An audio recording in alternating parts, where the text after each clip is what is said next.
Hey guys, back with a new video. আর আমি recently Pushpa two এর টিজারটা দেখলাম। পুষ্পা টু এর টিজারটার মধ্যে ওরা ব্যাকগ্রাউন্ডটা এমনভাবে বিল্ড করেছে, মানে একটা রোমহর্ষক একটা মনে হচ্ছে সিন হতে চলেছে ওই লাস্ট সিকোয়েন্স পুষ্পা টু এর। আমি মুভির কথা বলছি।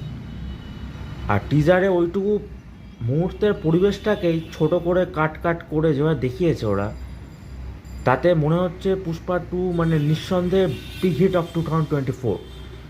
আর পুষ্পা টুতে পুষ্পা সম্পূর্ণ অন্য অবতারে দেখা যাবে। পুষ্পা ওয়ানে যেই রাইসটা নিয়ে বলা হয়েছে, পুষ্পা টুতে রুল হিসাবে পুষ্পাকে দেখা যাবে অ্যাজ এ রুলার।